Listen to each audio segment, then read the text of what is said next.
অভিনন্দন জানাবো, কারণ 2018 সালে এই সরকার প্রতিষ্ঠিত হওয়ার পর রাজ্যের কর্মচারীদেরকে যে প্রতিশ্রুতি দিয়ে সরকার প্রতিষ্ঠিত হয়েছিল যে রাজ্যের কর্মচারীদের বেসিক বৃদ্ধি করা হবে, সেই কথা অনুযায়ী ওনাদের প্রথম যে ক্যাবিনেট, সেই ক্যাবিনেট বসে 3 জনের এক্সপার্ট কমিটি গঠন করে দিয়েছিলেন এবং এই 3 জনের এক্সপার্ট কমিটি 2018 অক্টোবরের 15 তারিখ তাদের রিপোর্ট পেশ করেছিল এবং তাতে দেখা গেল আমাদের কর্মচারীদের যে ফিটমেন্ট ফ্যাক্টর 2.25 দিয়েছিল বামফ্রন্ট আমলে, সেই ফিটমেন্ট ফ্যাক্টর বাড়িয়ে 2.57 করা হয়েছে। এতে সরকারের কোষাগার থেকে মাসে 76 কোটি টাকা করে বছর 912 কোটি টাকা অতিরিক্ত খরচ হয়েছে, যার ফলে যে আমাদের অ্যালাউন্সগুলি দেওয়ার প্রতিশ্রুতি ওনারা দিয়েছিলেন, অ্যালাউন্সগুলি তখন ওনারা দিতে পারেননি আর্থিক সংকলনের কারণে। তো পরবর্তী সময়ে আমরা আমাদের এই যে অ্যালাউন্স, মেডিকেল অ্যালাউন্স, সিএ বা হাউস রেন্ট, এগুলির জন্য আমরা দাবি করে আসছিলাম। তো সেগুলি সরকার সুযোগ মতো আমাদেরকে দেবেন প্রতিশ্রুতি দিয়েছিলেন, কিন্তু আজ পর্যন্ত আমরা সেই প্রতিশ্রুতি অনুযায়ী আমাদের সেই অ্যালাউন্সগুলি আমরা পাইনি। এটা আমাদের একটা জ্বলন্ত দাবি। তো আমাদের দাবিগুলি নিয়ে পরবর্তী সময়ে আমার মাননীয় সম্পাদক বলবেন।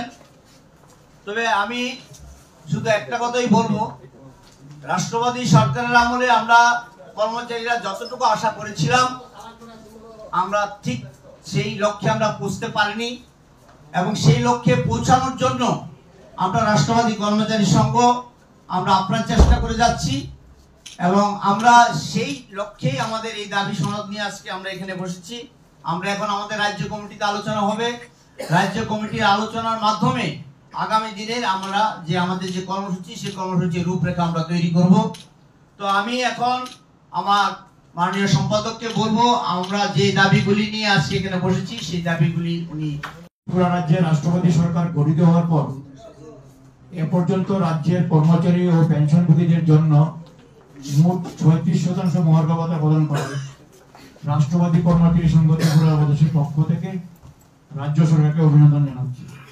পাশাপাশি বকেয়া 22% মহার্ঘ ভাতা অবিলম্বে মিটিয়ে দেওয়ার জন্য সরকারের দৃষ্টি করা হচ্ছে। 2 নম্বর দাবি রেখেছি আমরা কেন্দ্রীয় সরকারের 8ম বেতন কমিশনের ন্যায় রাজ্যের সকল কর্মচারীদের জন্য রাজ্যে পূর্ণাঙ্গ বেতন কমিশন গঠন করতে হবে এবং এক দেশ এক বেতন কাঠামো চালু করতে হবে। 3 নম্বরে রেখেছি আমরা বহুদিন থেকে যেটা একটা জ্বলন্ত ইস্যু পড়ে আছে, বিভিন্ন অ্যালাউন্স যেমন house rent, CA, medical allowance, এগুলি এখনো রাষ্ট্রপতি সরকার গঠন হওয়ার পর বৃদ্ধি হয়নি, কাজে এগুলি বৃদ্ধি করতে হবে। আমরা সরকারের কাছে আবেদন রাখছি। রাজ্যের 4 নম্বর যেটা রাজ্যের জলযন্ত্র ইস্যু অবিলম্বে সকল দপ্তরে সকল অনিয়মিত কর্মচারীদের নিয়মিত করতে হবে।